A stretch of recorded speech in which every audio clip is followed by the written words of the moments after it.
হরে কৃষ্ণ। তো শ্রীমদ্ ভাগবতমের 10টি বিষয়।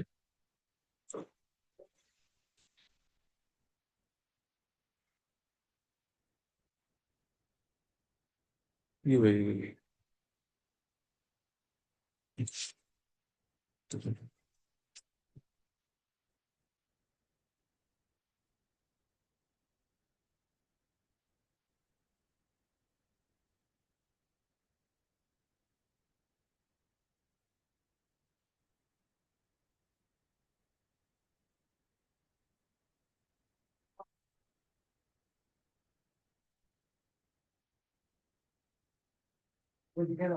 এই যে যন্ত্র রে।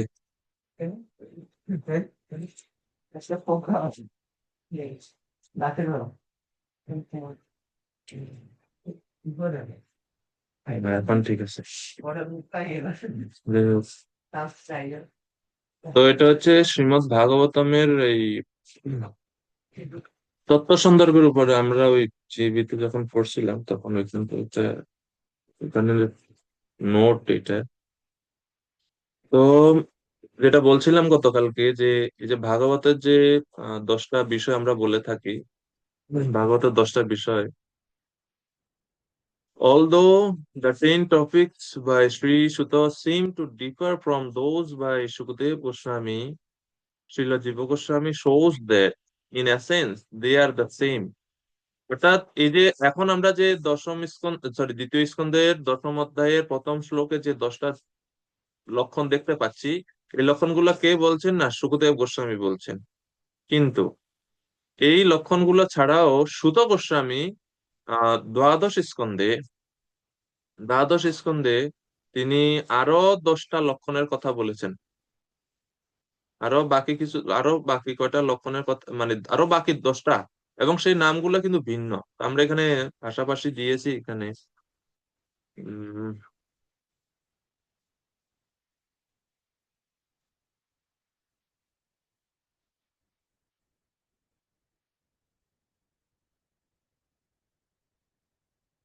তো সুখদেব গোস্বামীর এটা হচ্ছে দ্বিতীয় স্কন্ধের দশম অধ্যায়ের প্রথম শ্লোকে।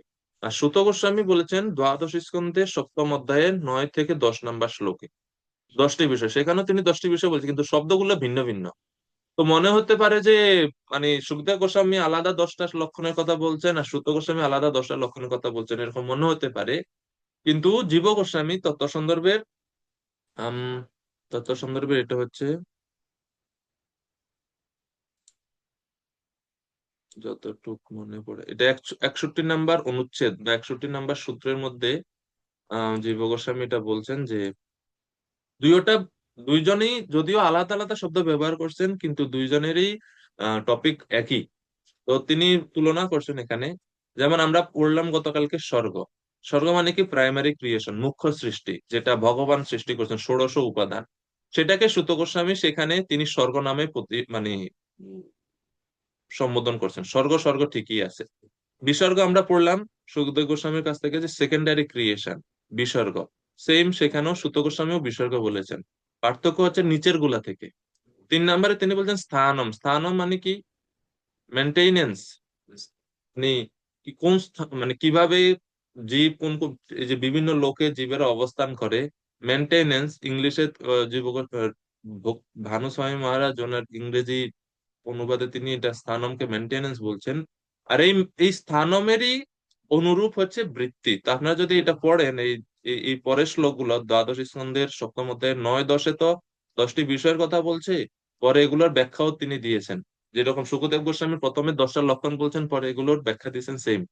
তো বৃত্তিটা হচ্ছে এই স্থানমের সঙ্গে এক।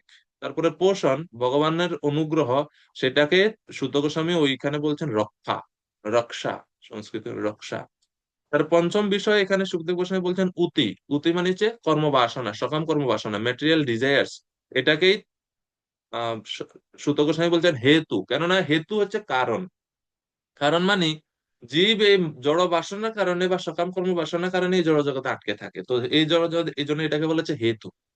এরপরে 6 নম্বরে বলছে মন্বন্তর। মন বংশানুচরিত না, আহ, মন্বন্তর সদ্ধর্ম। মন্বন্তর সদ্ধর্ম মানে মনুদের যে শাসন এবং মনুদের যে নির্দেশ সেগুলো, সেটাকেই আহ সূত গোস্বামী বলছেন বংশ। তারপরে ঈশানুকথা, ঈশানুকথা মানে ভগবান, activities of the Lord and his devotees, এটাকে সূত গোস্বামী বলছেন বংশানুচরিত। ঠিক আছে। এরপরে নিরোধ মানে অ্যানিহিলেশন, এটাকে সূত গোস্বামী বলছেন সংস্থা।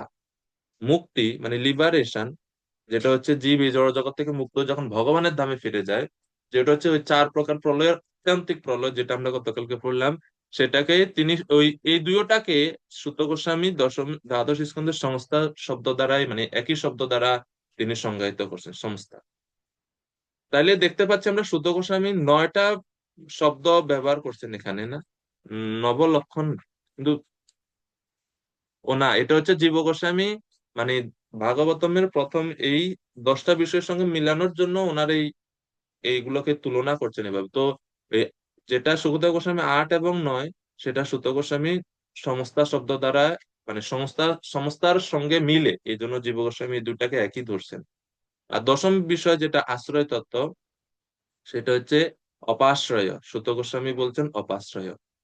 এখন এরপরে জীব গোস্বামী ব্যাখ্যা করছেন যে the difference between major and minor Purana, অর্থাৎ মহাপুরাণ আর আহ, পুরাণ, শুধু পুরাণ যদি থাকে তো এটার মধ্যে পার্থক্য আছে। কি পার্থক্য?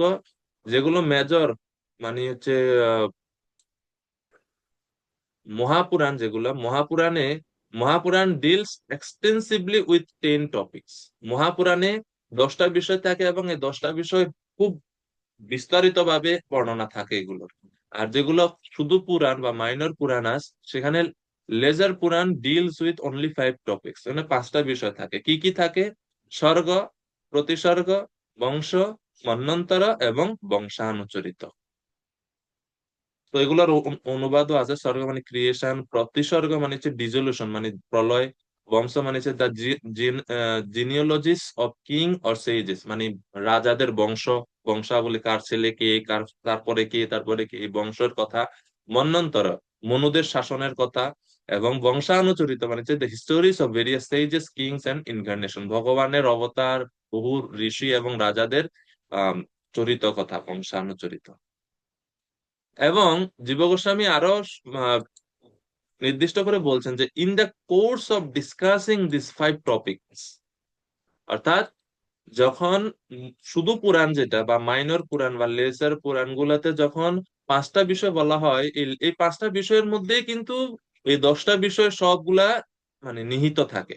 কিরকম? তো এখানে তিনি আরো একটা এরকম তুলনা দিচ্ছেন যে মাইনর পুরাণে যখন স্বর্গের মধ্যে 10টা বিষয় যখন মহাপুরাণের মধ্যে থাকে, সে মহাপুরাণের স্বর্গ, বিসর্গ এবং আশ্রয়, এই স্বর্গ, বিসর্গ, আশ্রয় এই 3টা জিনিসই কিন্তু স্বর্গের মধ্যে আলোচনা করে মাইনর পুরাণ যেটা সেখানে।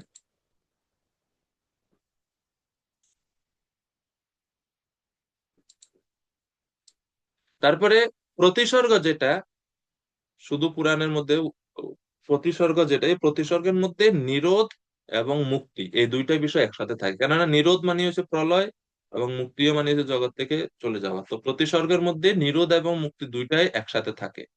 তারপর বংশকে তুলনা করা হচ্ছে ঈশানু কথার দ্বারা। মন্বন্তরকে তুলনা করা হচ্ছে মন্বন্তর এবং স্থানমের সঙ্গে। আর বংশানুচরিতর মধ্যে আছে ঈশানুকতা, পোষণ, উতি এবং আশ্রয়, এসব। তাহলে এই 10টা মহাপুরাণের বিষয়গুলাই সংক্ষিপ্ত ভাবে 5টা বিষয়ের মধ্যে মানে অন্তর্নিহিত বা সংযুক্ত আছে, এভাবে জীব গোস্বামী ব্যাখ্যা করছেন। এরপরে তিনি আরো বলছেন যে how 10 topics are described in different cantos, মানে এই যে ভাগবতের যে 10টা বিষয় সেটা কিভাবে ভাগবতমের আহ বিভিন্ন স্কন্ধে বিস্তারিত ভাবে বর্ণনা আছে। তো এটা একটা হিসাব নিয়ে বলছেন যে যদি কেউ বলে যে 10টা বিষয় 10টা স্কন্ধের মধ্যে আছে বা এক এক স্কন্ধে এক একটা বিষয় আছে বর্ণনা, তাহলে এটা ভুল হবে। তিনি বলছেন fault in saying that topics are described in order in different cantos of Shrimad Bhagavat. তো এটা এটা যদি কেউ বলে এটা ভুল হবে যে আম, যেমন প্রথম বিষয়টা স্বর্গ প্রথম স্কন্ধে, দ্বিতীয় বিসর্গ দ্বিতীয় স্কন্ধে, স্থানম তৃতীয় স্কন্ধে, এরকম সিরিয়ালি বলা যাবে না। এটাতে ভুল আছে, মানে দোষ যুক্ত কথা হবে কেন। তো এগুলা আরো যুক্তি দিচ্ছেন, এটা আর আমরা এখানে দেখি এটা আলোচনা করা এখন এত বিস্তারিত ভাবে দরকার নাই। হ্যাঁ, এটা হচ্ছে গুরুত্বপূর্ণ যে generally all topics are in all cantos, এটা হচ্ছে গুরুত্বপূর্ণ। স্বাভাবিকভাবে বিচার হচ্ছে যে প্রত্যেকটা বিষয় প্রত্যেকটা স্কন্ধেই আছে। স্বর্গ বিসর্গ বৃত্তি স্থানম পোষণম উতয় সবগুলোই সব স্কন্ধে আছে, কিন্তু নির্দিষ্ট করে বোঝানোর জন্য তাও বা খুব বেশি আলোচনা আছে কোন কোন স্কন্ধে, এটার উপর ভিত্তি করে জীব গোস্বামী আর এখানে আমাদের এই আরেকটা তালিকা দিচ্ছেন এখানে। যেমন স্বর্গ, স্বর্গ আছে কোন কোন স্কন্ধে, বিশেষ করে স্কন্ধ দ্বিতীয় স্কন্ধ এবং তৃতীয় স্কন্ধে। 2 এবং 3 এটাতে হচ্ছে স্বর্গ, অর্থাৎ ভগবানের প্রাইমারি ক্রিয়েশন। আমরা দেখি বাস্তবে মিল আছে, তো আমরা দ্বিতীয় স্কন্ধ পড়ছি, দ্বিতীয় স্কন্ধে পঞ্চম অধ্যায়ে আমরা পেলাম স্বর্গ সম্বন্ধে, এবং তৃতীয় স্কন্ধে পঞ্চম অধ্যায়েও বা তৃতীয় স্কন্ধের হ্যাঁ পঞ্চম অধ্যায়ের দিকেও কিন্তু এই স্বর্গের কথা বা ভগবানের যে সৃষ্টি প্রাইমারি ক্রিয়েশন, ষোড়শ উপাদানের সৃষ্টি, এগুলো বর্ণনা আছে। তারপরে বিসর্গের কথা বলছে, এই নামগুলা কিন্তু সুত গোস্বামী যে 10টা বিষয় দ্বাদশ স্কন্ধে বলছেন সেগুলো এখানে লেখা আছে। বিসর্গ, বিসর্গ মানে ব্রহ্মা সৃষ্টি, তো সেটাও আছে কোথায়, দ্বিতীয় স্কন্ধে আছে, তৃতীয় স্কন্ধে আছে এবং চতুর্থ স্কন্ধে আছে। সংক্ষিপ্ত মানে প্রাইমারিলি ডিসকাসড, এমন না যে খালি এইখানেই আছে, সব স্কন্ধেই সব বর্ণনা ছোট অল্প অল্প একটু একটু এদিক এদিক করে সব জায়গাতেই আছে, সব জায়গাতে ছড়াই ছিটানো আছে, কিন্তু প্রাইমারিলি এই এই স্কন্ধগুলোতে পাওয়া যায়। এটা জীব গোস্বামীর ব্যাখ্যা। এগুলো এখানে আমাদের মানে আমার কোনো কিছু লেখা নাই, জাস্ট উনি যেরকম বলছেন ওগুলা জাস্ট আমরা এখানে একটু এটা চার্ট আমরা তৈরি করছি, চার্ট আমরা তৈরি করছি, জাস্ট ওনার লেখা আছে সব। তারপর হচ্ছে বৃত্তি, বৃত্তিটা আছে কোথায়, 3, 7, 11 এই তিনটাতে। তৃতীয় স্কন্ধে আছে, সপ্তম স্কন্ধে আছে, আর 11 স্কন্ধে আছে।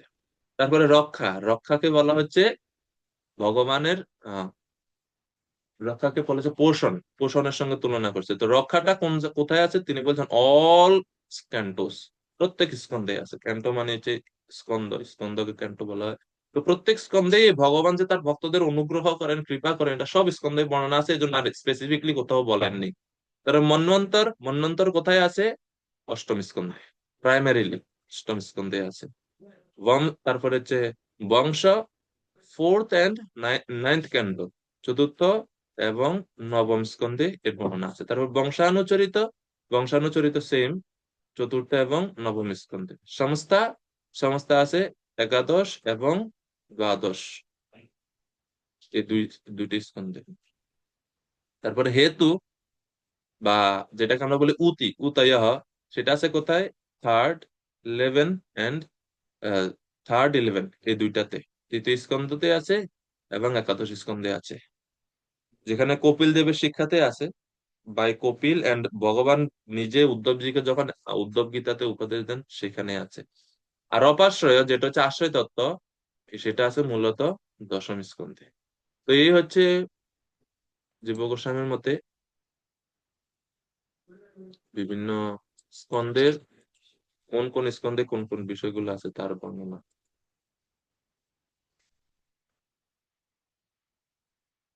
হ্যাঁ, প্রভুপাদ প্রত্যেক স্কন্ধের শুরুতে দিয়েছেন, এটা আমি একটু পরেই বলতাম। তো এটা শিল প্রভুপাদ ব্যাখ্যা করেছে, মানে প্রভুপাদের প্রদত্ত টাইটেল দিয়েছেন, কিন্তু তত্ত্ব সন্দর্ভে জীব গোস্বামী এইভাবে ব্যাখ্যা করছেন।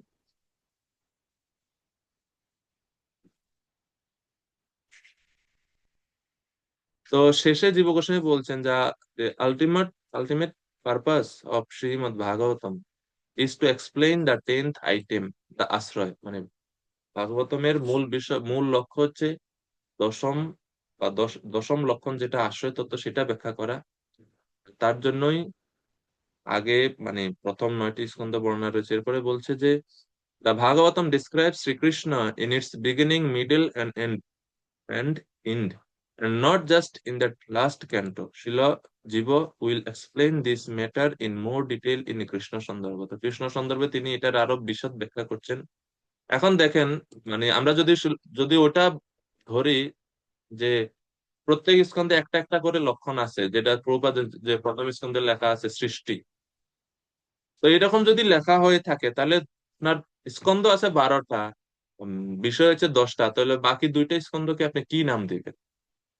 এই জন্য মূল বিষয় হচ্ছে জীব গোস্বামী বলছেন, মূল শিক্ষাটা হচ্ছে যে প্রত্যেক স্কন্ধে প্রত্যেকটা লক্ষণ কম বেশি আছে এখানে এখানে, এটা হচ্ছে মূল ধারণা থাকা উচিত। তাহলে মানে এই বিষয়টাকে আমরা মানে সহজে ব্যাখ্যা করতে পারবো। মানে স্কন্ধ অনুযায়ী বিষয়কে আলাদা আলাদা করা ঠিক না, তাহলে দোষ আছে এখানে। এটা শ্রীধর স্বামীর ব্যাখ্যা উল্লেখ করে জীব গোস্বামী উল্লেখ ব্যাখ্যা করছেন তত্ত্ব সন্দর্ভিত। যাই হোক,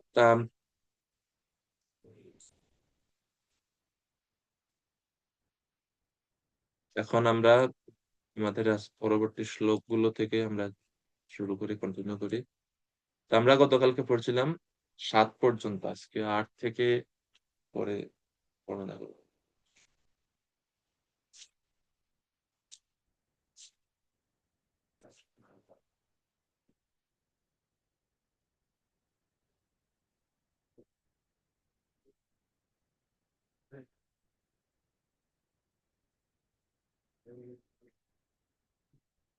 এখন এই অধ্যায়েও সংক্ষিপ্ত ভাবে, যেহেতু পরীক্ষিত মহারাজ দ্বিতীয় স্কন্ধের অষ্টম অধ্যায়ের 11 নম্বর শ্লোকে স্বর্গ সম্বন্ধে জিজ্ঞেস করছেন, বিরাট রূপের সৃষ্টি সম্বন্ধে এখন এখানে বর্ণনা করা হবে পরে।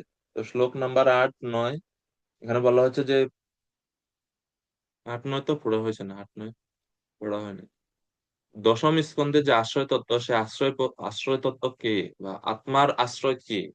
তো শ্লোক নাম্বার 8, यो আধ্যাত্মিকোऽয়ং পুরুষঃ सा सोऽएवादिदैविकः यः तत्र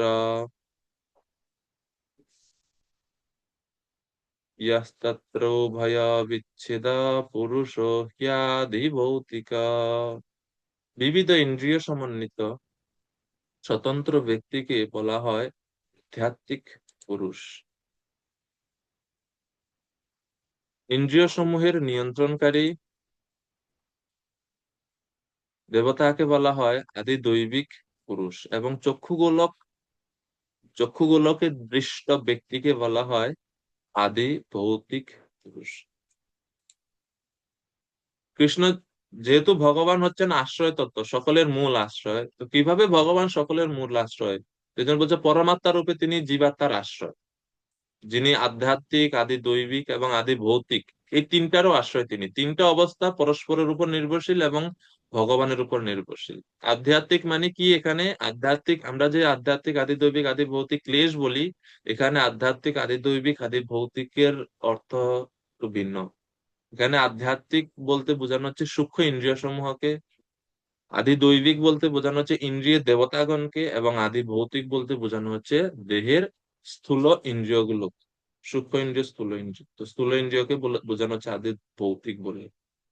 তো প্রভুপাদ বলছেন যে পরম নিয়ন্ত্রণকারী আশ্রয় তত্ত্ব হচ্ছেন পরমাত্মা রূপে পরমেশ্বর ভগবান। তো কিভাবে ভগবান সবকিছুর আশ্রয় তা বোঝানোর জন্য এই 8 এবং 9 নম্বর শ্লোক ব্যবহার করা হচ্ছে। প্রবাদ ব্যাখ্যা করছেন আদি ভৌতিক, আদি দৈবিক, আদি আত্মিক এগুলা কি জিনিস। প্রবাদ বলছেন যে যা নিয়ন্ত্রক এবং নিয়ন্ত্রিত জড়দেহের মধ্যে পার্থক্য নিরূপণ করে তাকে বলা হয় আদি ভৌতিক পুরুষ। শরীরকে কখনো কখনো পুরুষ বলা হয়, যা এই বৈদিক মন্ত্রে প্রতিপন্ন করা হয়েছে। মন্ত্র কি? স বা এষ পুরুষ অন্ন রসময়। এই শরীরকে বলা হয় অন্ন রসময়। এই শরীর অন্যের উপর নির্ভরশীল, কিন্তু দেহি জীবাত্মা কিছুই খায় না, কেননা দেহি হচ্ছে চিন্ময়। যন্ত্রস্বরূপ দেহের ব্যবহার আদির ফলে ক্ষয়বশত পদার্থের পুনঃ যোজনের প্রয়োজন হয়। তাই নিয়ন্ত্রিত জীব এবং নিয়ন্ত্রণকারী দেবতাদের পার্থক্য অন্নময় দেহে। এভাবে আদি ভৌতিক, আদি দৈবিক, আদি আত্মিকের ব্যাখ্যা প্রভুপাদ তাৎপর্য দিচ্ছেন। শ্লোক নাম্বার 9, एकम एकतर भावे यदा नोपलभामहे तृतीयं तत्र यो वेद स आत्मा স্বশ্রয়াশ্রয়ঃ। জীবাত্মার উপরোক্ত তিনটি অবস্থা পরস্পরের উপর নির্ভরশীল। একটির অনুপস্থিতিতে অন্যটির অস্তিত্ব উপলব্ধি করা যায় না। তাই কিন্তু পরমেশ্বর, যিনি সমস্ত আশ্রয়ের আশ্রয় হিসাবে সে সবকটি অবস্থায় দর্শন করেন, তিনি সেগুলো থেকে স্বতন্ত্র, এবং তাই তিনি হচ্ছেন পরম আশ্রয়। তো কেন ভগবান পরম আশ্রয়? তিনি এই সব কারণ থেকে স্বতন্ত্র, এবং তিনি সবকিছুকে দর্শন করেন, মানে সবকিছুকে নিয়ন্ত্রণ করেন। এই জন্য তিনি হচ্ছেন স্বতন্ত্র। তো প্রভুপাদ বলছেন, জীবাত্মা সমূহ অসংখ্য, এবং নিয়ন্ত্রক ও নিয়ন্ত্রিতের সম্পর্কে তারা পরস্পরের উপর নির্ভরশীল, ভগবানের উপর নির্ভরশীল। ভগবান জীব সবসময় ভগবানের উপর নির্ভরশীল, সর্বদাই পরমাত্মার উপর নির্ভরশীল। ভগবান জীবদের আশ্রয়, পরমাশ্রয়। এটাই তাৎপর্যে ব্যাখ্যা করছেন প্রভুপাদ। বিশ্ব চেতনা এবং জীবাত্মার চেতনা এক বলে যে প্রচার হয় তা সম্পূর্ণ ভ্রান্ত, কেননা অর্জুনের মতো ব্যক্তি বা জীবাত্মাও তার পূর্বকর্মের কথা স্মরণ রাখতে পারেননি, যদিও তিনি সর্বদাই ভগবানের সহচর। তাহলে সাধারণ মানুষ বিশ্ব চেতনার সঙ্গে এক হয়ে অতীত, বর্তমান ও ভবিষ্যৎকে জানার দাবি করে কি করে?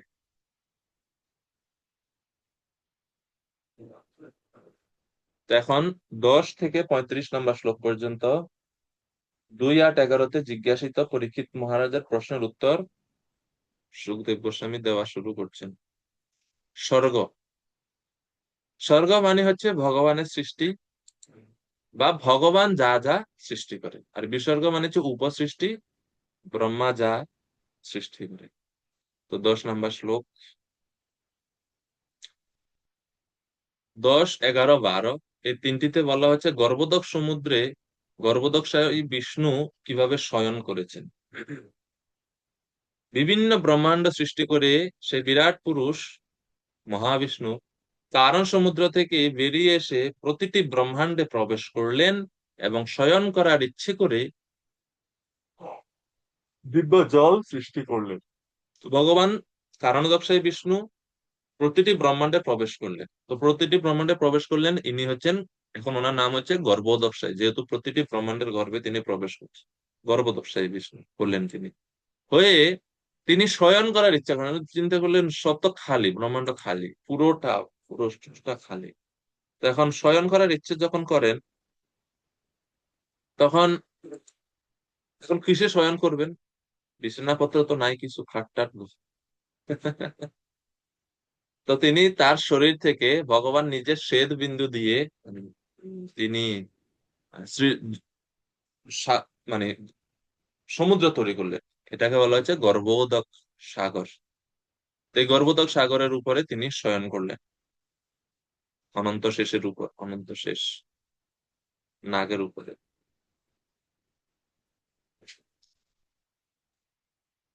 এরপরে তারপরে কি হলো? শ্লোক নাম্বার 11, পরমেশ্বর ভগবান নির্বিশেষ নন, এবং তাই স্পষ্টভাবে তিনি নর বা পুরুষ। সেই পরম পুরুষ থেকে উদ্ভূত সেই দিব্য জলরাশি তাই নার বলে কথিত। যেহেতু তিনি সেই জলে শয়ন করেন, তাই তার নাম নারায়ণ। নিজে সৃষ্ট সেই জলে তিনি হাজার হাজার বছর বাস করতে লাগলেন। তো ভগবানের নাম নারায়ণ কেন, এই নারায়ণ নামের ব্যাখ্যা এই শ্লোকে দেয়া হচ্ছে।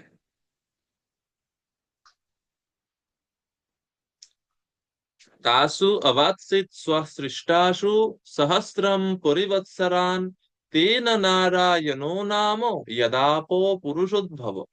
ভগবান হচ্ছে নর বা পুরুষ। নর থেকে জল সৃষ্টি হয়েছে, উনি ওনার শরীর থেকে এই উদ্ভূত জল রাশি, এই জন্য এই জলকে বলা হচ্ছে নার।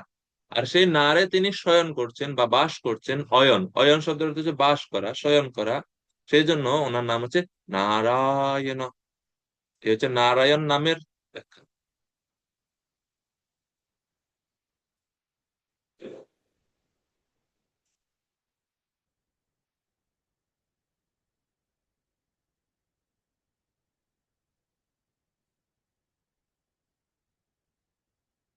এরপরে 12 নম্বর শ্লোক, দ্রব্যম কর্মশ্চ কালশ্চ স্বভাব জীবৈব চ যদনুগ্রহতা সন্তি না সন্তি যদুপেক্ষয়া।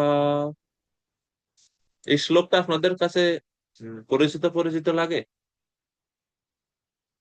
12 নম্বর শ্লোক পড়ছেন পড়ছেন কোথাও মনে হয়? একটু একটু চিন্তা করে দেখেন তো।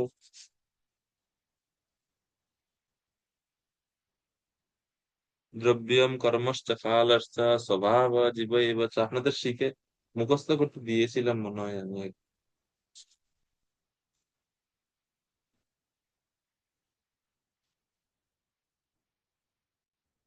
মনে পড়ছে কারো? মনে পড়ছে না? এই শ্লোক মানে প্রথম লাইনটা সেম এরকম একটা শ্লোক, মানে সেম শ্লোক এই দ্বিতীয় স্কন্ধেই আছে, পঞ্চম অধ্যায়ে।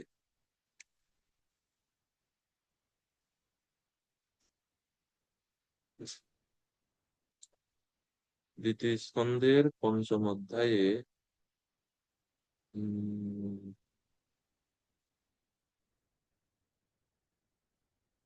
সরি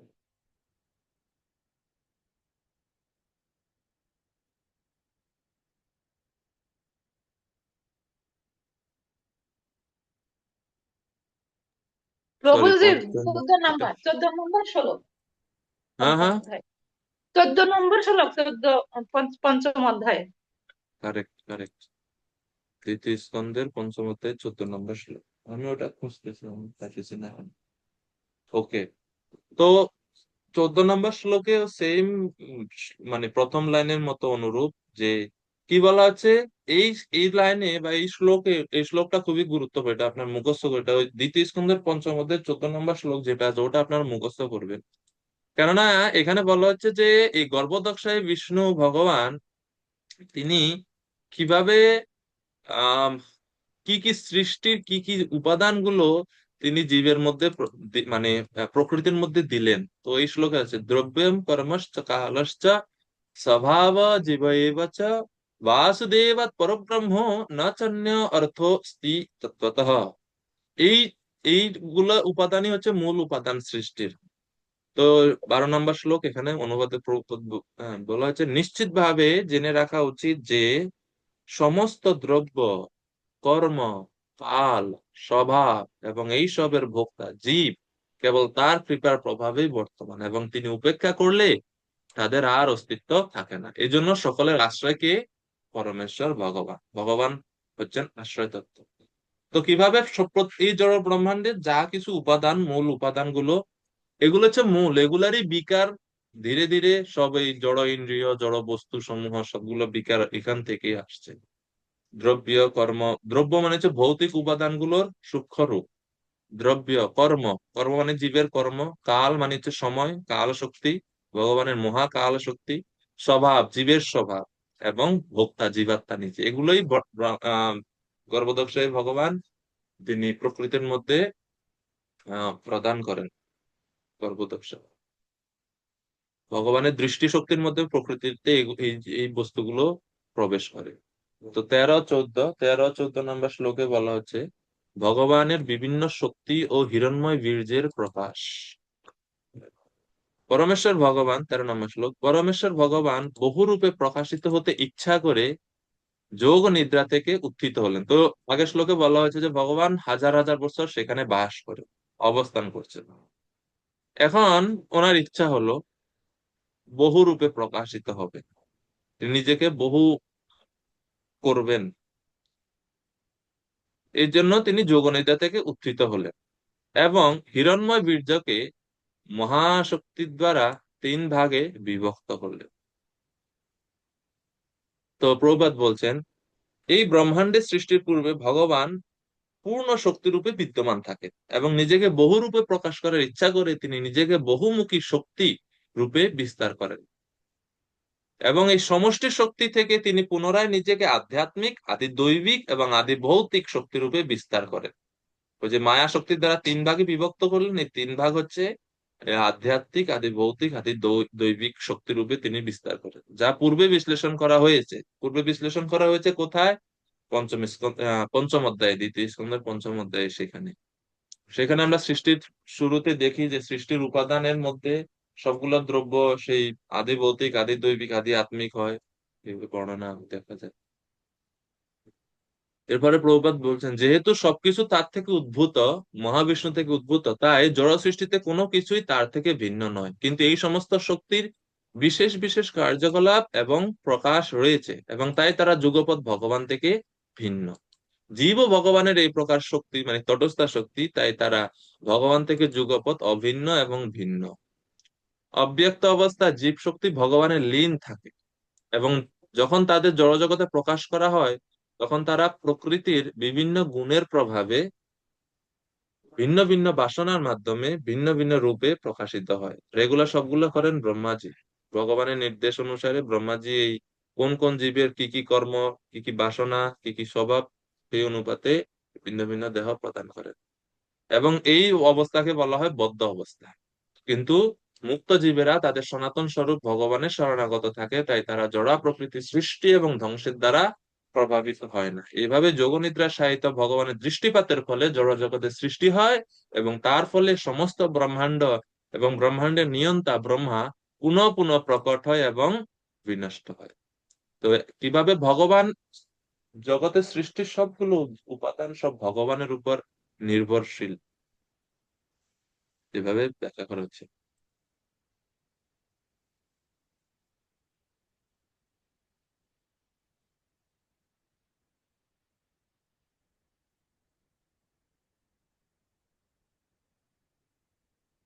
তো বিশ্বনাথ চক্রবর্তী ঠাকুর বলছেন, এই যে সমষ্টি ভগবানের এই এই যে মহা সমষ্টি যেটা বলা হচ্ছে, এই সমষ্টি বা এটাই ভগবানের নাভি দ্বার হতে কমলের নালের ন্যায় হবে। অর্থাৎ এই যে ভগবানের নাভি থেকে যে পদ্ম ফুল, যেখানে ব্রহ্মার উৎপত্তি, এটা হচ্ছে সমষ্টিগত। প্রত্যেক জীব সমূহের, প্রত্যেক দ্রব্য আদি সবকিছুর সমষ্টি হচ্ছে এটা, সমস্ত উপাদানের সমষ্টি হচ্ছে এটা। এবং তিনি নিজে, যিনি হচ্ছেন সূক্ষ্ম হিরণ্যগর্ভ, তিনি হচ্ছেন সমষ্টি জীব। তো উপাদানগুলো হচ্ছে এই পদ্মফুল, আর সমষ্টি জীবেরা হচ্ছে সূক্ষ্ম হিরণ্যগর্ভ নেয়। এবং এই বিরাট পুরুষ হতেই বিসর্গ আদির জন্য চতুর্দশ ব্রহ্মা হবেন, এবং এর দ্বারা ব্রহ্মা পরবর্তীতে সৃষ্টি আদি সমস্ত কার্য সম্পাদন। তো 14 নম্বর শ্লোক। 14 নম্বর শ্লোকে বলা হচ্ছে, ভগবানের শক্তি কিভাবে অধিদৈব, অধিআত্ম এবং অধিভূত এই তিন ভাগে বিভক্ত হয়, তা আমার কাছে শ্রবণ করো। তো তা আমার কাছে শ্রবণ করো বলে ভগবান এটা বলবেন 19 থেকে 30 নম্বর শ্লোকে। তো এই 14 নম্বর শ্লোকে ভগবান যে বলছেন আমার কাছে শ্রবণ করো, এটা শ্রবণ অ্যাকচুয়ালি ভগবান ব্যাখ্যা করবেন এটা শ্লোক নাম্বার 19 থেকে 30 এই অধ্যায়েরই।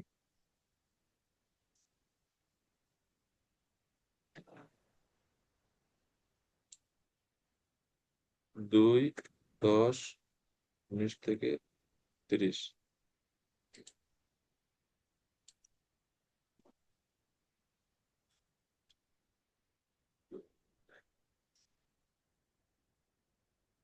15 নম্বর শ্লোক।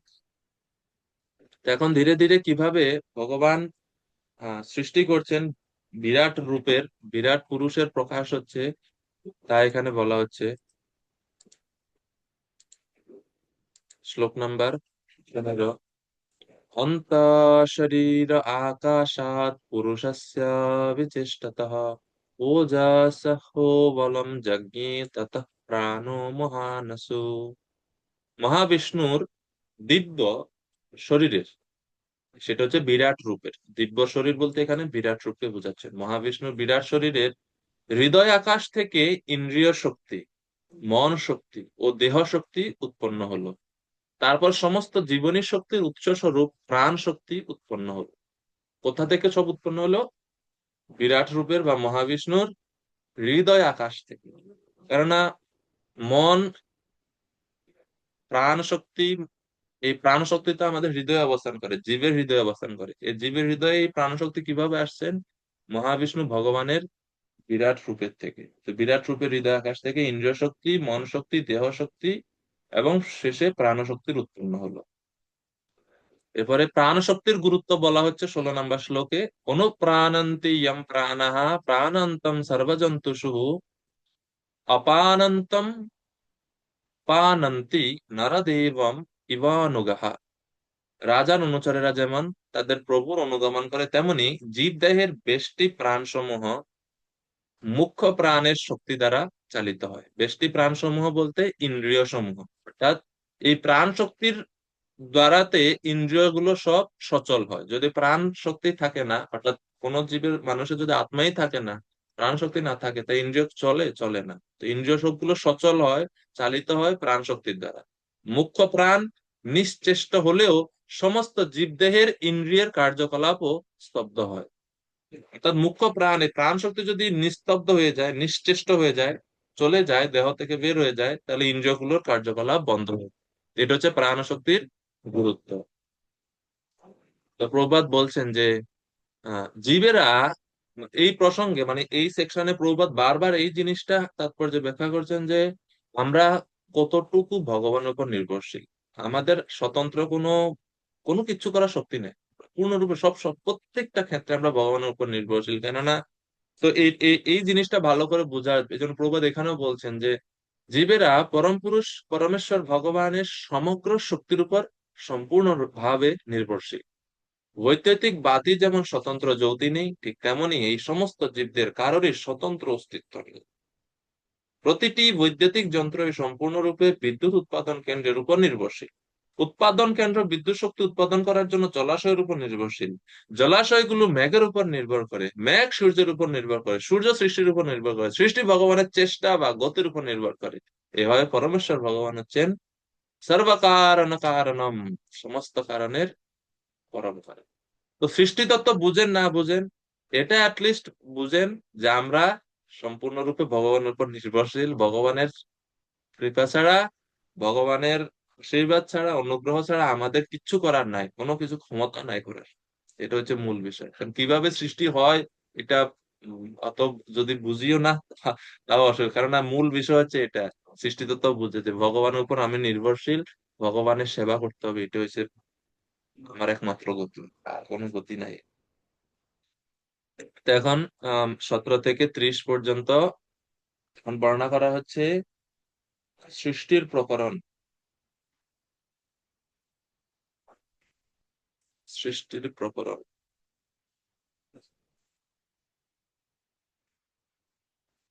শ্লোক নাম্বার 17।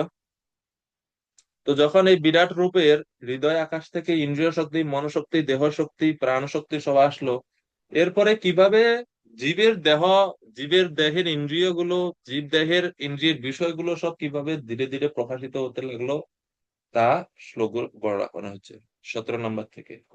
তো 17 এবং 18-তে বলা হচ্ছে আহার ও পান, পান করা।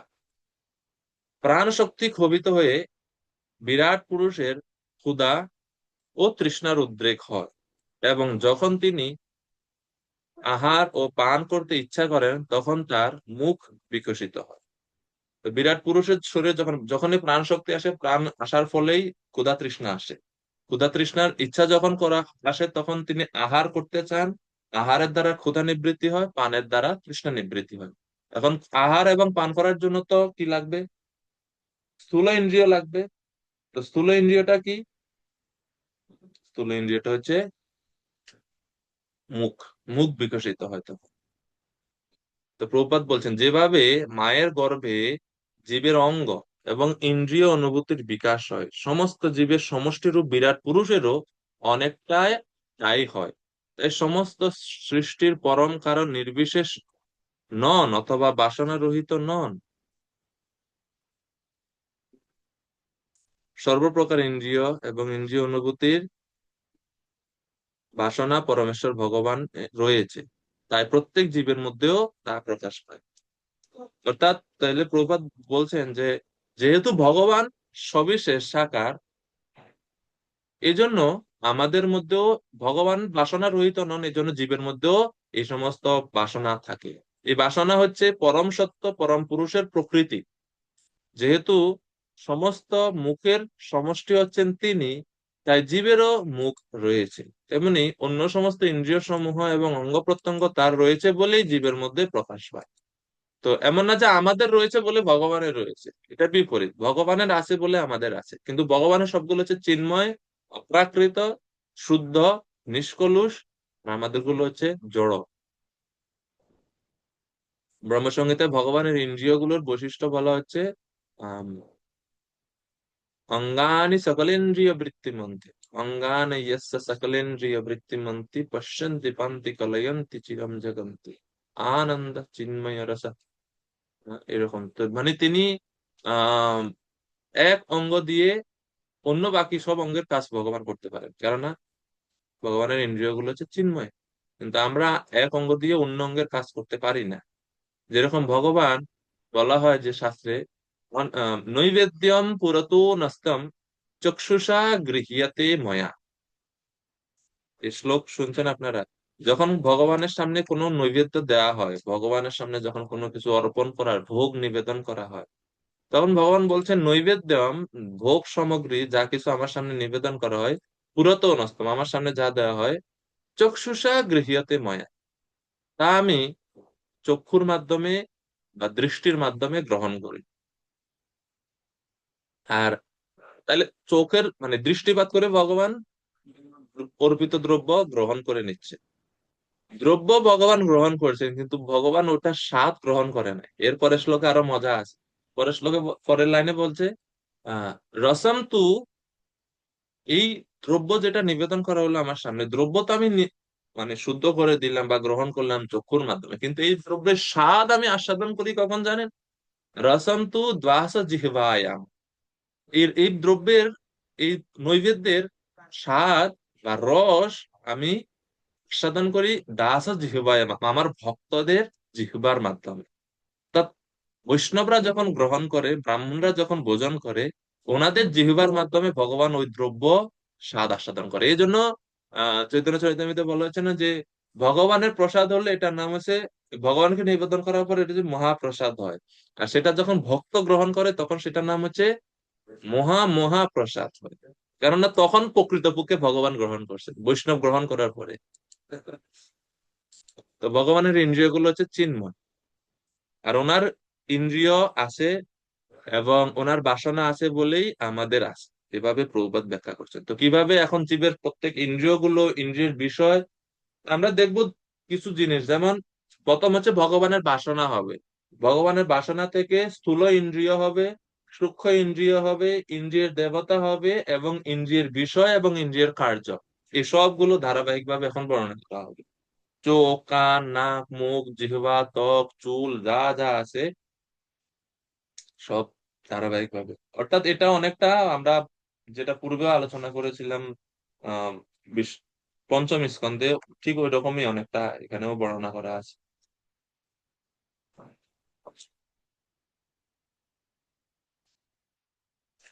এরপরে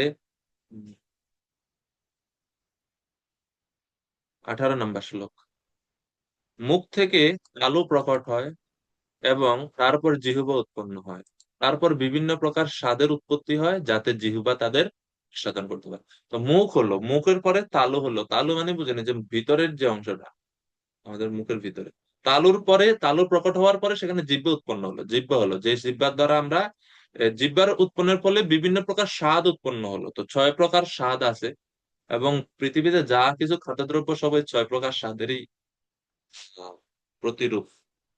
6 প্রকার, যেমন ঝাল, টক, তিতা, মিষ্টি, এরকম 6 প্রকার স্বাদ, স্বাদ আছে, রস বা স্বাদ আছে। তো এগুলো জিহ্বা তাদের আস্বাদন করতে পারে, যেন এই জন্য 6 প্রকার স্বাদ আস্বাদ হলো। তো প্রভুপাদ বলছেন, এই ক্রমিক বিকাশের প্রক্রিয়া নিয়ন্ত্রণকারী দেবতাদের তত্ত্ব বিশ্লেষণ করে, কেননা বরুণ হচ্ছে সমস্ত আস্বাদ্য রসের নিয়ন্ত্রণকারী দেবতা। তাহলে এই যে আমরা যে গ্রহণ করি খাবার, আহার এবং পান করি, এই মুখ, তালু, জিহ্বা, এর ইন্দ্রিয়, ইন্দ্রিয়কে বা এই সমস্ত ইন্দ্রিয়গুলো নিয়ন্ত্রণকারী দেবতাকে তিনি হচ্ছেন বরুণ। তাই মুখ জিহ্বার আশ্রয়স্থল এবং জিহ্বা বিভিন্ন রসের আশ্রয়স্থল, যার নিয়ন্ত্রণকারী দেবতা হচ্ছেন বরুণ দেব। তাই বোঝা যায় জিহ্বার বিকাশের সঙ্গে সঙ্গে বরুণ দেবেরও উৎপত্তি হয়েছিল। জিহ্বা এবং তালু নিমিত্ত হওয়ার ফলে অধিভূত বা পদার্থের রূপ, কিন্তু তার যে নিয়ন্ত্রণকারী দেবতা তিনি হচ্ছেন একজন জীব, তিনি অধিদৈব। আর যার উপর কার্য করা হয় তিনি অধ্যাত্ম। এইভাবে বিরাট পুরুষের মুখ খোলার পর তিন শ্রেণীর জন্মের ব্যাখ্যা করা হয়েছে। এই শ্লোকে যে চারটি তত্ত্বের বর্ণনা করা হয়েছে তাতে পূর্বে আলোচিত তিনটি মুখ্য তত্ত্ব অর্থাৎ অধ্যাত্ম, অধিদৈব এবং অধিভূত ব্যাখ্যা করা হয়েছে। অর্থাৎ জিহ্বা এবং তালু এর ফলে ফলে এনাদের নিয়ন্ত্রণকারী দেবতা বরুণ আসছেন। বরুণ হচ্ছে অধ্যাত্ম। এরপর 19 নম্বর শ্লোক হচ্ছে কথা বলা। কথা বলার শক্তি। আগেরটা হচ্ছে আহার এবং পান, আর এখন হচ্ছে কথা বলার শক্তি, বাক শক্তি। পরমেশ্বর ভগবান যখন কথা বলতে ইচ্ছা করছিলেন তখন তার মুখ থেকে বাক ও তার অধিষ্ঠাত্রী দেবতা অগ্নি প্রকাশিত হলেন। পরে তিনি যখন জলে শয়ন করেছিলেন তখন এই সমস্ত ক্রিয়া নিরুদ্ধ হচ্ছিল। অর্থাৎ ভগবান কথা বলতে চাইছেন, কথা বলার পরে বাক শক্তি এবং এনার যে ইন্দ্রিয়ের দেবতা অগ্নি তিনি প্রকটিত হলেন। কিন্তু পরে ভগবান যখন জলে শয়ন করছেন তো- তখন সমস্ত ক্রিয়া নিরুদ্ধ হয়েছিল।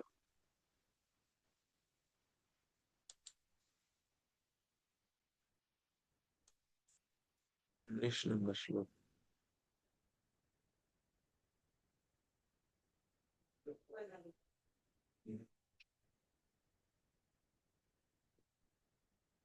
এরপরে শ্লোক নাম্বার 20। 20 নম্বর শ্লোকে বলা হচ্ছে, তারপর পরম পুরুষ যখন ঘ্রাণ গ্রহণ করার ইচ্ছা করলেন তখন নাসিকা এবং শ্বাস প্রশ্বাস উৎপন্ন হলো এবং ঘ্রাণেন্দ্রিয় ও গন্ধ প্রকাশিত হলো। সেই গন্ধে গন্ধ বহনকারী বায়ু, অধিষ্ঠাত্রী দেবতাও প্রকাশিত হলো। এইভাবে ভগবানের বিভিন্ন ইচ্ছা, ইচ্ছার ফলে বিভিন্ন ইন্দ্রিয়, ইন্দ্রিয়ের বিষয়সমূহ এবং ইন্দ্রিয়ের দেবতারা প্রকাশিত হতে শুরু করলেন তা ব্যাখ্যা করা হচ্ছে।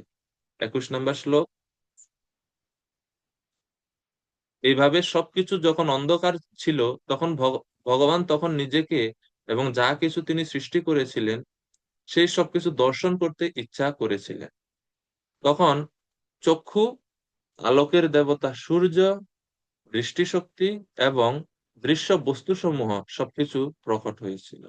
তো ভগবান দেখতে ইচ্ছা করলেন, দেখার জন্য নিজেকে এবং অন্য বিষয়সমূহকে দেখতে ইচ্ছা করলেন। ইচ্ছার ফলে কি হলো?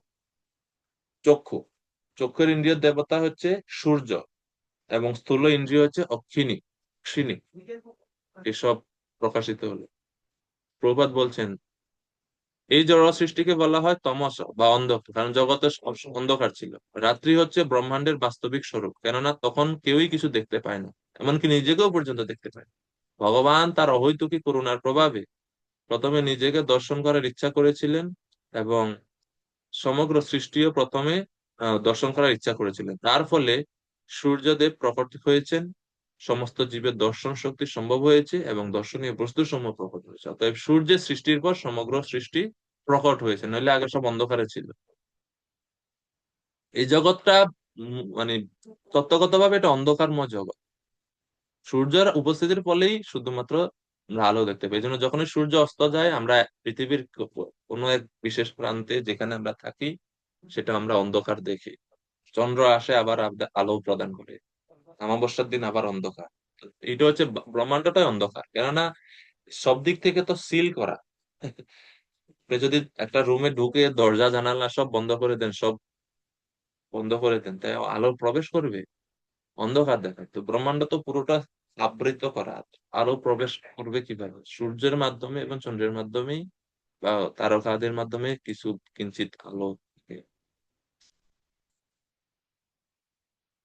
এভাবে চক্ষু ইন্দ্রিয়ের প্রকাশ হলো। এরপরে 23 নম্বর শ্লোক।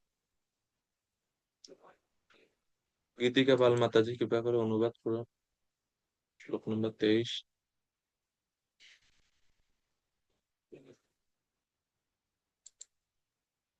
কৃষ্ণ প্রণাম করুন। হরে কৃষ্ণ।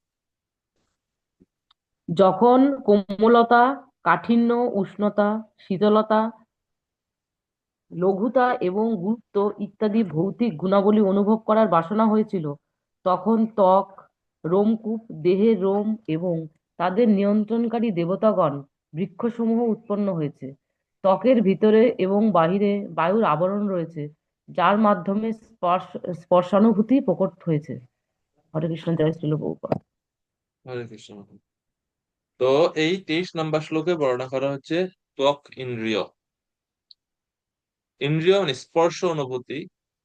ত্বক, যার যেই ত্বক হচ্ছে স্থূল, এটার কাজ হচ্ছে স্পর্শ, স্পর্শ ইন্দ্রিয়।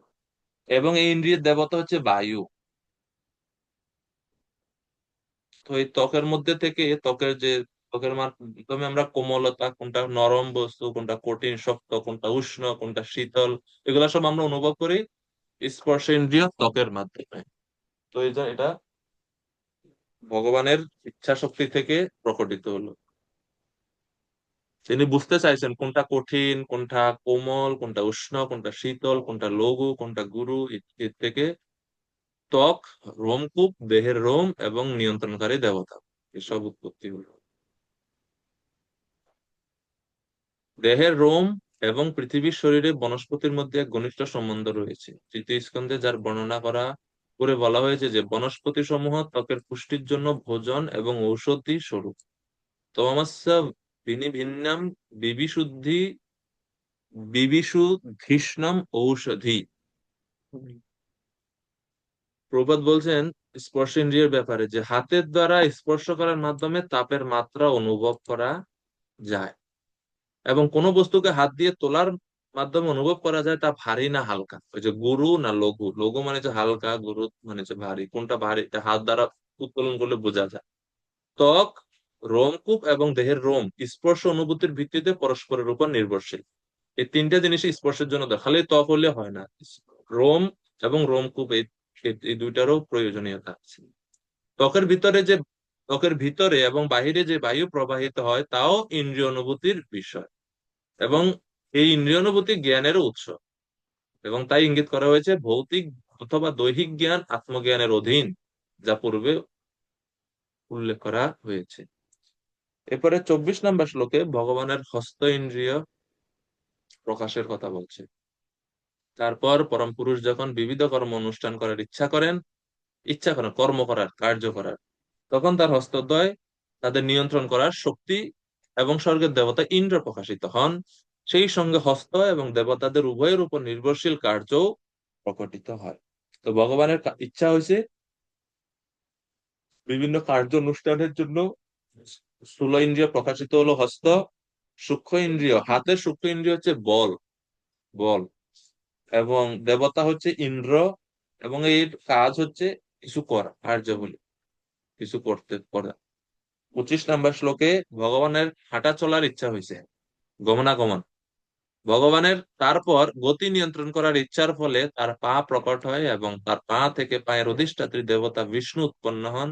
আর ব্যক্তিগত তত্ত্বাবধানে মানুষেরা যজ্ঞ অনুষ্ঠান রূপে তাদের কর্তব্য কর্মে যুক্ত হয়। তো গমনাগমন যখন ইচ্ছা হয় তখন স্থূল ইন্দ্রিয় প্রকটিত হয়, পাদ মানে পা। সূক্ষ্ম ইন্দ্রিয় হচ্ছে কর্মবিহী, মানে বিভিন্ন যাগযজ্ঞ আদি করা, না পারলে কিভাবে করবে, দ্রব্য যজ্ঞের উপাদানগুলো কিভাবে সংগ্রহ করবে এখান থেকে এখান থেকে। এবং আম, এই এই যে পা, পা এর অধিষ্ঠাতা ইন্দ্রিয়ের নিয়ন্ত্রণকারী দেবতা হচ্ছে বিষ্ণু। এই বিষ্ণু নাম হচ্ছে উপেন্দ্র। উপেন্দ্র, বিশ্বনাথ চক্রবর্তী ঠাকুর বলছে উপেন্দ্র হচ্ছে এই পায়ের অধিষ্ঠাতা, ইন্দ্রিয়ের দেবতা। এবং পায়ের কাজ কি? চলন, চলন শক্তি, চলাচল করে বিভিন্ন কর্ম করা। প্রবাদ বলছে গতি ছাড়া জগৎ অচল। যদি গতি না থাকে জীবের, জগৎ অচল। আর এই গতিটা চরণ থেকে আসছে, পা থেকে। এরপরে 26 নম্বর শ্লোক। তারপর মৈথুন সুখের জন্য, সন্তান সন্ততি উৎপাদনের জন্য এবং স্বর্গের অমৃত আস্বাদনের জন্য ভগবান জননেন্দ্রিয় প্রকাশ করেছে। এই জননেন্দ্রিয়ের অধিষ্ঠাত্রী দেবতা হচ্ছে প্রজাপতি। মৈথুন সুখের বিষয় এবং তার অধিষ্ঠাত্র দেবতা ভগবানের উপস্থিতির নিয়ন্ত্রণাধীন। তো এইভাবে প্রজাপতি ইন্দ্রিয়ের দেবতা, স্থূল ইন্দ্রিয় হচ্ছে শিষ্ণ, সূক্ষ্ম ইন্দ্রিয় হচ্ছে উপস্থ, এবং এই ইন্দ্রিয়ের কাজ কি? প্রজা বৃদ্ধি করা, বা ধর্ম ধর্ম অনুসারে, ধর্মের বিধিবিধান অনুসারে সন্তানাদি উৎপন্ন করা। তো প্রভুপাদ তাৎপর্য যে ব্যাখ্যা করছেন 27 নম্বর শ্লোক। বর্জ্য ত্যাগ, তারপর ভুক্ত অন্ন আদির অসারাংশ ত্যাগ করতে ইচ্ছা করলে মল দ্বার স্বরূপ অধিষ্ঠান উৎপন্ন হলো, এবং তারপর বায়ু ইন্দ্রিয় ও তার অধিষ্ঠাত্রী দেবতা মিত্র প্রকাশিত হলেন। বায়ু ইন্দ্রিয় এবং ত্যক্ত বস্তু উভয়েরই আশ্রয় হচ্ছেন মিত্র দেবতা। তো মিত্র দেবতা ইনি হচ্ছেন ইন্দ্রিয়ের দেবতা, এই আহ মলদ্বার বা বায়ু ইন্দ্রিয়ের দেবতা, এবং এই ইন্দ্রিয়ের কাজ হচ্ছে বজ্র শরীরের যে যেগুলো বর্জ্য পদার্থ সেগুলো শরীর থেকে বের করে দেওয়া। তো এই প্রত্যেকটা কাজের জন্য আমরা ভগবানের উপর নির্ভরশীল। প্রভুপাদ বলছে মল ত্যাগ করার ব্যাপারেও পরিত্যক্ত বস্তু যখন নিয়ন্ত্রিত, তখন জীব কিভাবে তার স্বাতন্ত্র্য দাবি করতে পারে? অদ্ভুত বিষয়। হ্যাঁ, গীতার মধ্যে আমরা দেখতে পাই যে আমরা যে খাই, আমাদের খাবার বস্তুগুলো হজম করার শক্তিটা ভগবানের উপর নির্ভর করে। পচামি অন্নম চতুর্বিধম, ভগবান গীতায় বলছেন পঞ্চদশ অধ্যায়ে, আমি জীবের খাদ্যগুলো হজম করার শক্তি দেই। প্রভুপাদ এখানে যেন বলছে যে মল ত্যাগ করার ব্যাপারে পরিত্যক্ত বস্তু যখন নিয়ন্ত্রিত, মানে ভগবানের উপর নিয়ন্ত্রিত বা ভগবান দ্বারা নিয়ন্ত্রিত, তখন জীব কিভাবে তার দাবি করতে পারে যে আমি নিজে ভগবান, আমি ভগবানের অধীন নয়? এটা কখনোই ঠিক না। শ্লোক নাম্বার 28। তারপর যখন তিনি এক শরীর থেকে অন্য শরীরে যাওয়ার ইচ্ছা করলেন, তখন নাভি, প্রাণবায়ু এবং মৃত্যু একসঙ্গে সৃষ্টি হইল। তো উনি দেহ ত্যাগ করতে ইচ্ছা করলেন, দেহ পরিবর্তন করতে ইচ্ছা করলেন, ইচ্ছার ফলে নাভি উৎপন্ন হলো, অপান বায়ু, প্রাণবায়ু এবং মৃত্যু আসলো। এখন প্রভুপাদ খুব ব্যাখ্যা করছেন এর নাভির কি কাজ মৃত্যু দেহ পরিবর্তনে। প্রবাদ বলছেন প্রাণবায়ু জীবনকে ধারণ করে এবং অপান বায়ু জীবন শক্তিকে রোধ করে, এই উভয়ই নাভি থেকে উৎপন্ন হয়। এটা হচ্ছে এখন এটা ব্যাখ্যা করতে গেলে যারা যৌগ শাস্ত্র অনুশীলন করেন তারা এটা ভালো জানবেন, কিভাবে এই নাভিতে আমাদের একটা ষট চক্রের একটা চক্র এখানে থাকে নাভি দেশে। বলা হয় যে আমরা যে চিন্তা শক্তি, আমাদের চিন্তা শক্তিটা বা কর্ম প্রেরণাটা আমাদের মস্তক থেকে না, আমাদের এই নাভি থেকে আসে। এই জন্য আহারের ব্যাপারে এত শুদ্ধতা বা বিচার বিবেচনা করা হয়, কেননা আহার করলে পাকস্থলীটা কোথায়, এই পাকস্থলী বা আহার কি জাতীয় দ্রব্য আমি আহার করছি তার থেকেই চিন্তা চেতনা বা সেই রকম বুদ্ধি আমাদের মাথায় আমাদের মধ্যে আসে, এবং এটা আসে এই নাভি দেশ থেকে। এখানে যে চক্র আছে সেই চক্র থেকে এটা আসে। এই সব চিন্তা চেতনা আহারের মাধ্যমে আমাদের চেতনার উপরে এগুলো আসে, এবং এটা উৎপন্ন হয় নাভি থেকে। এরকম ভাবে যোগশাস্ত্রে যারা অষ্টাঙ্গ যোগ অনুশীলন করেন বিশেষ করে, তারা এগুলো আরো বিস্তারিত বা সূক্ষ্ম সূক্ষ্ম ব্যাখ্যা ওনারা জানেন। আমরা অত বেশি জানি না। তো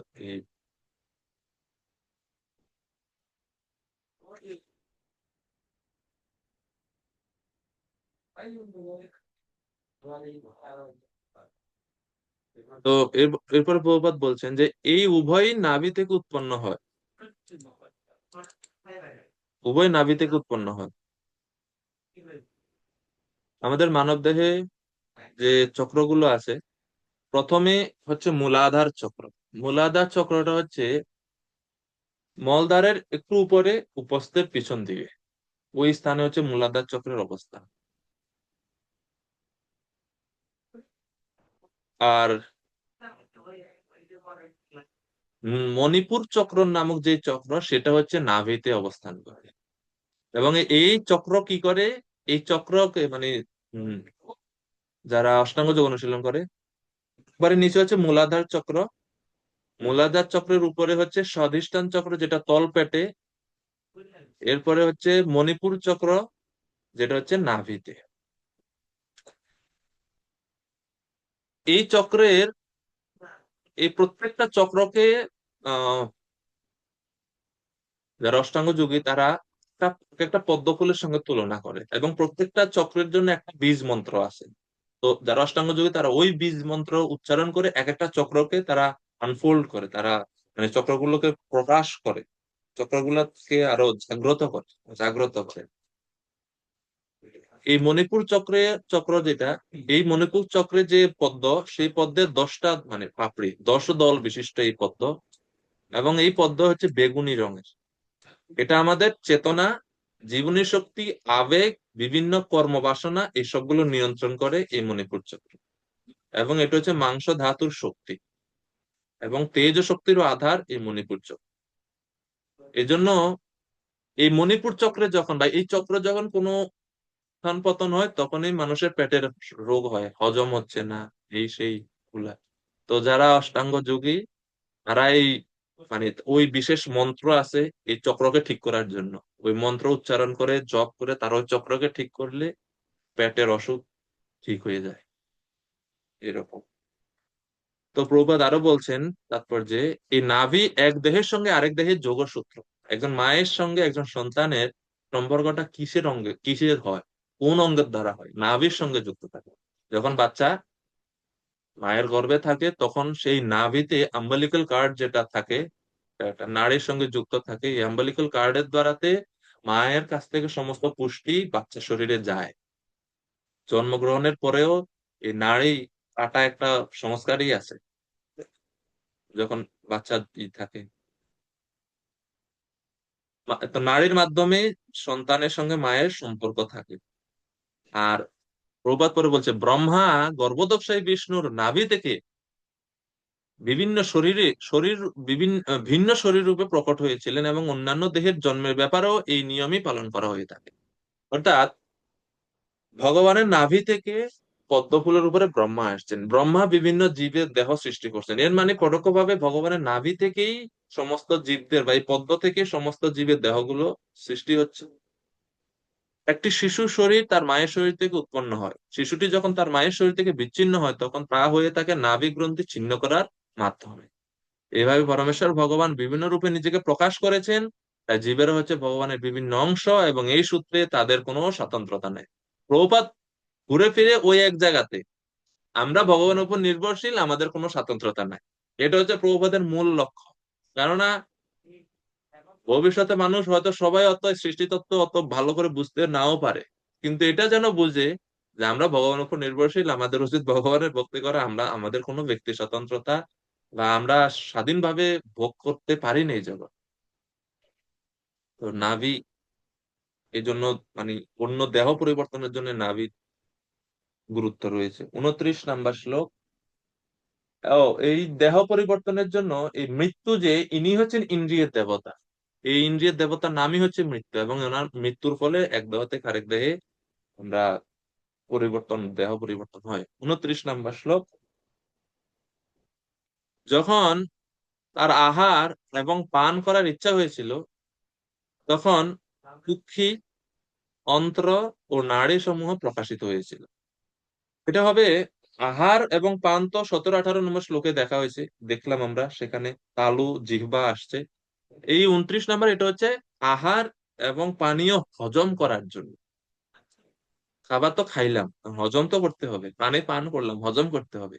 হজমের জন্য কি কি সৃষ্টি হলো? কুক্ষি মানে উদর, পেট, পাকস্থলী, স্টোমাক, এবং অন্ত্র, নাড়ি সমূহ। অন্ত্র মানে হচ্ছে এই যে ক্ষুদ্রান্ত্র বৃহদন্ত্র আছে, এগুলা উৎপন্ন হলো। আর নাড়ি সমূহ মানে ধমনী, শিরা, ধমনী, এগুলো উৎপন্ন হলো।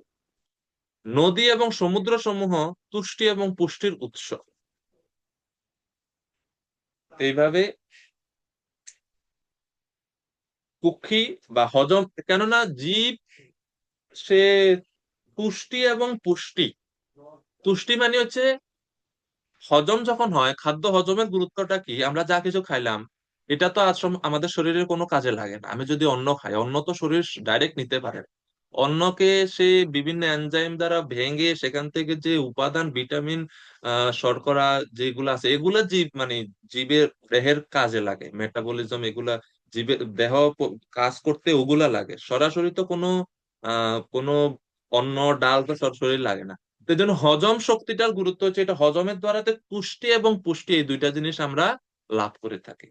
পুষ্টি পাই এবং পুষ্টি হয়, মানে ক্ষুধার যে জ্বালাটা এটা এটা নিবৃত্তি হয়। এই জন্য এই কুক্ষি বা উদর, ক্ষুদ্রান্ত, বৃহদান্ত্র এগুলো দরকার।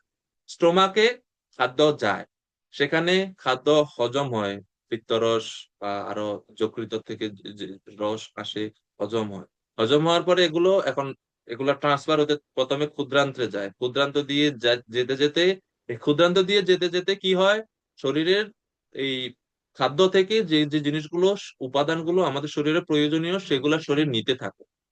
ক্ষুদ্রান্ত থেকে বৃহদান্ত্র, অ্যাসেন্ডিং ডিসেন্ডিং কোলন, এগুলো দিয়ে যেতে যেতে শরীর নেয়। এরপরে এটা রেকটামে গিয়ে জমা হয় মল হিসেবে। তো তুষ্টি পুষ্টিটা হজমের উপর নির্ভর করে। 30 নম্বর শ্লোক। যখন তার স্বীয় মায়ার কার্যকলাপ সম্বন্ধে চিন্তা করার ইচ্ছা হয়েছিল, তখন হৃদয়, যেটা হচ্ছে মনের অধিষ্ঠান, হৃদয়, মন, চন্দ্র, সংকল্প এবং অভিলাষ উৎপন্ন হয়েছিল। তো ভগবানের বাসনা হইতেন কিসের বাসনা? মায়ার কার্যকলাপ সম্বন্ধে চিন্তা করার জন্য। এজন্য ওনার চিন্তা করতে হলে মন লাগবে। মনে মন মন কোথায় থাকবে? হৃদয়ে থাকবে। ইন্দ্রিয়ের দেবতা, এই মনের দেবতাকে চন্দ্র, এবং মনের কাজ কি? সংকল্প ও অভিলাষ। এটা হচ্ছে মনের কাজ। মন কিছু করতে চায়, কিছু চায়, কিছু সিদ্ধান্ত নেয়, এরকম। প্রভুপাদ বলছেন তাৎপর্যে,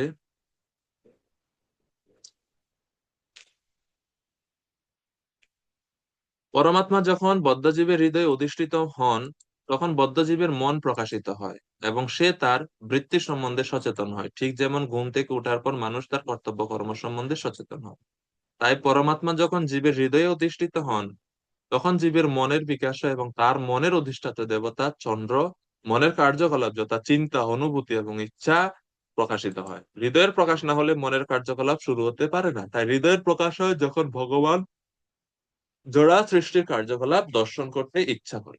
জোড়া সৃষ্টির কার্যকলাপ দর্শন করতে ইচ্ছা করেন তখন। এরপরে 31, ধাতু সমূহের সৃষ্টি হলো। আমাদের শরীরে সপ্ত ধাতু আছে, 7টা ধাতু দিয়ে তৈরি সব পুরো শরীর। ত্বক, চর্ম, মাংস, রুধিরা, মেধা, মজ্জাস্তি ধাতব, ভূমি, আপঃ, তেজ, ময়া সপ্ত, প্রাণো, ব্যোমম্বু, বায়ুবিঃ। দেহের সপ্ত ধাতু যথা, 7টা ধাতু আছে, কি কি? ত্বক, চর্ম, মাংস, রক্ত, মেদ, মজ্জা এবং অস্থি উৎপন্ন হয়েছে মাটি, জল এবং অগ্নি থেকে। তো আমাদের সপ্ত ধাতু আসছে মাটি, জল এবং অগ্নি থেকে। আর আকাশ, জল এবং বায়ু থেকে প্রকাশিত হয়েছে। ও আকাশ, জল এবং বায়ু থেকে প্রাণবায়ু প্রকাশিত হয়েছে। আকাশ, জল এবং বায়ু থেকে প্রাণবায়ু প্রকাশিত হয়েছে। তাহলে এই যে ভৌতিক 5টা যে উপাদান, ভূমি, জল, বায়ু, অগ্নি, আকাশ, এর এর 5টা থেকে মাটি, জল এবং অগ্নি, এই 3টা থেকে সপ্ত ধাতু, আমাদের শরীরে সপ্ত ধাতু এসেছে। আর আকাশ, মানে যেটা হচ্ছে শূন্য, জল এবং বায়ু, এই 3টা থেকে প্রাণবায়ু প্রকাশিত হয়েছে। এর ফলে জীব, তার পুরো শরীরের কাঠামোটা সৃষ্টি হয়েছে। তো এই জন্য প্রভুপাদ বলছেন তাৎপর্য খুব সুন্দর, যে প্রাণবায়ু আকাশ, বায়ু এবং জল থেকে উৎপন্ন। তাই উন্মুক্ত বায়ু, নিয়মিত স্নান এবং বসবাসের জন্য প্রশস্ত জায়গা সুস্থ জীবনের জন্য আবশ্যক। যেহেতু প্রাণবায়ু এই 3টা দ্বারা, এই জন্য খালি স্থান মানে প্রশস্ত জায়গা, মানে খোলামেলা জায়গা। তারপর হচ্ছে জল দিয়ে, জল জল এই জন্য স্নান, নিয়মিত স্নান করতে হবে। এবং আহ বায়ু, উন্মুক্ত বায়ু থাকতে হবে। এই 3টা যদি থাকে তাহলে আমরা সুস্থ থাকতে পারবো না। প্রাণবায়ু সুস্থ থাকবে, কেননা প্রাণবায়ু এই 3টা জিনিসের থেকে আসছে। স্থূল শরীর রক্ষার জন্য পৃথিবী থেকে উৎপন্ন অন্ন, শাকসবজি, বিশুদ্ধ জল ও উষ্ণতা লাভপ্রদ। মানে প্রাণবায়ুর অস্তিত্বের জন্য এই 3টা জিনিস দরকার আছে। এইভাবে আম, বর্ণনা করা হয়েছে। শ্লোক নাম্বার 32। ইন্দ্রিয় সমূহ জড়া প্রকৃতির গুণের সঙ্গে যুক্ত এবং গুণসমূহ অহংকার থেকে উৎপন্ন। মন সর্বপ্রকার জড় অভিজ্ঞতার দ্বারা প্রভাবিত এবং বুদ্ধি মনের বিবেচনা করার ক্ষমতা স্বরূপ। তো সবগুলোর কার্য বর্ণনা করছে। ইন্দ্রিয়গুলো 3 গুণের দ্বারা পরিচালিত হয় এবং 3 গুণ আসছে অহংকার থেকে। মন সুখ দুঃখের দ্বারা প্রভাবিত হয়, আত্মা কখনো সুখ দুঃখের দ্বারা প্রভাবিত হয় না। যেহেতু আমরা মনে করি আমি হচ্ছি এই দেহ। এই কারণে দেহের সুখ দুঃখ আমরা অনুভব করি। যারা আত্মরাম পুরুষ, তারা এই শরীরে কোনো সুখ দুঃখের দ্বারা প্রভাবিত হন না। কেন? কারণ এই শরীরে থাকলেও তারা এই শরীরকে নিজের স্বরূপ বলে মনে করে, তো বদ্ধজীব মনে করে। তো মন হচ্ছে সর্বপ্রকার জড় অভিজ্ঞতা। জড় অভিজ্ঞতা বলতে দুইটাই জিনিস।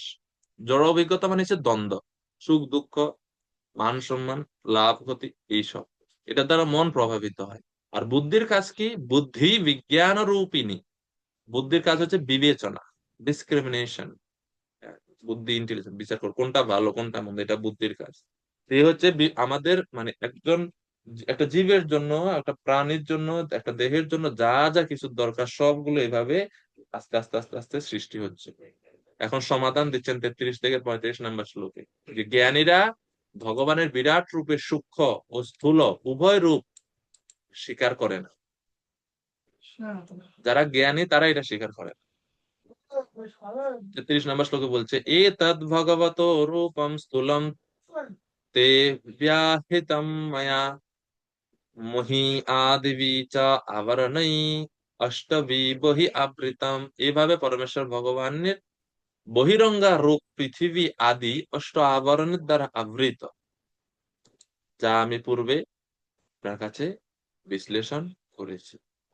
তো অষ্ট আবরণ প্রবাদ বলছেন, ভূমি জল বায়ু অগ্নি আকাশ, মন বুদ্ধি অহংকার, এই হচ্ছে অষ্ট আবরণ।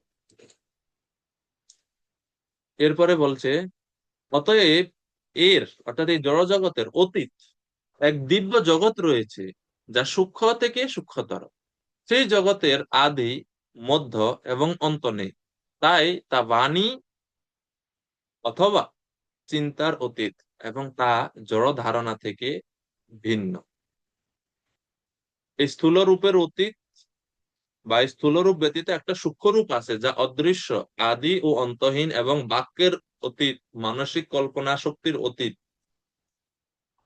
এই জন্য 35 নম্বর শ্লোকে বলছে, অমনি ভগবত রূপে মায়া তে হ্যনুবর্ণিতে উভয়পি ন গৃহণন্তি মায়া সৃষ্টে বিপশ্চিতঃ। জড় দৃষ্টিকোণ থেকে ভগবানের যে উপরোক্ত বর্ণনা আপনার কাছে করলাম, তা ভগবানের সম্বন্ধে অবগত শুদ্ধ ভক্তদের দ্বারা স্বীকৃত হয়নি। যেহেতু এই বিরাট রূপ জড় দৃষ্টিভঙ্গি থেকে, এই জন্য শুদ্ধ ভক্তরা এটাকে নিত্য বা শুদ্ধ ভক্তরা এটাকে শুদ্ধ ভক্তদের প্রিয় না এই রূপটা। তারা ভগবানের চিন্ময় আনন্দ লীলা বিলাস পূর্ণ দেহ যে রূপ, সেই রূপের প্রতি তারা আকৃষ্ট।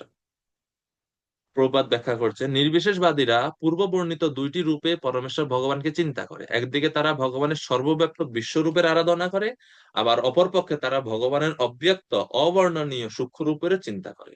সর্বেশ্বরবাদ এবং একেশ্বরবাদ যথাক্রমে ভগবানের স্থূল এবং সূক্ষ্ম রূপের ধারণায় প্রযোজ্য, কিন্তু জ্ঞানবান ভগবত ভক্ত এই দুইটি সিদ্ধান্তকেই উপেক্ষা করেন, কেননা তারা যথাযথভাবে ভগবানকে জানেন। সে কথা গীতায় 11 অধ্যায়ে অতি স্পষ্ট ভাবে বর্ণনা করা হয়েছে, যেখানে ভগবান শ্রীকৃষ্ণের বিশ্বরূপ দর্শন প্রসঙ্গে অর্জুন বলেছেন, অদৃষ্ট পূর্বম ঋষতস্মি দৃষ্টা ভয়েন চ প্রব্যথিতম মনো মে তদেব মে দর্শয় দেব রূপম প্রসীদ দেবেশ জগন্নিবাস। অর্জুন এই বিশ্বরূপ দেখে, ভগবান শ্রীকৃষ্ণের বিশ্বরূপ দেখে প্রসন্ন হন। এই জন্য ভয় পেয়ে গেছেন। ভয়ে না চ প্রব্যথিতম মনো মে, আমার মন ব্যথিত হচ্ছে এই রূপ দেখে।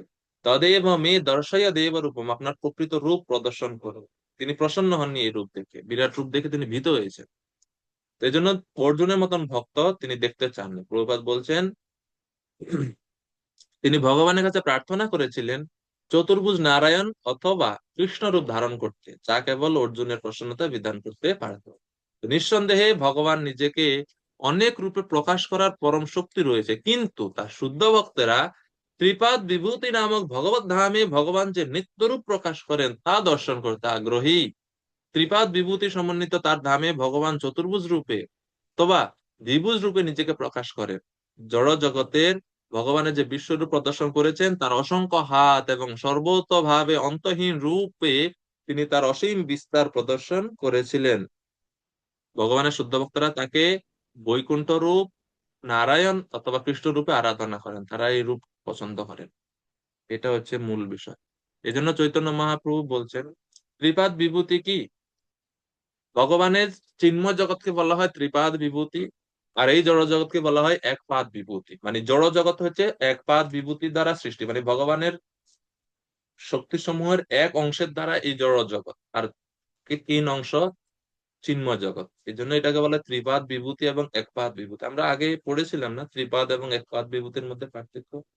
ত্রিপাদ বিভূতি বলতে চিন্ময় জগৎকে বোঝানো হচ্ছে। চিন্ময় জগতে তো বৈকুণ্ঠ আছে, তারপরে অযোধ্যা, দ্বারকা, বিভিন্ন অসংখ্য অনন্ত বৈকুণ্ঠ লোক আছে, গোলক বৃন্দাবনও আছে। তো গোলক বৃন্দাবনে ভগবান দ্বিভুজ রূপে, বৈকুণ্ঠ আদিতে ভগবান চতুর্ভুজ রূপে থাকে। এই জন্য এটাকে বলেছে ত্রিপাদ বিভূতি। তো ভক্তরা ত্রিপাদ বিভূতিতে ভগবানের যে রূপ সেটা হতে পারে কোনো কোনো ভক্তের, কারো কারোর জন্য চতুর্ভুজ, কারো কারোর জন্য দ্বিভুজ, যে যে যে রূপের প্রতি আকৃষ্ট সেই রূপগুলো তারা পছন্দ করে। এই যে বিশ্বরূপ, বিরাট রূপ, এটা ভক্তরা স্বীকার করেন না বা এটা অত পছন্দ করে না। তো আজকে আমরা 35 পর্যন্তই রাখি। 36 থেকে বিসর্গের ব্যাখ্যা আমরা সামনে ক্লাসে আলোচনা করব। হরে কৃষ্ণ।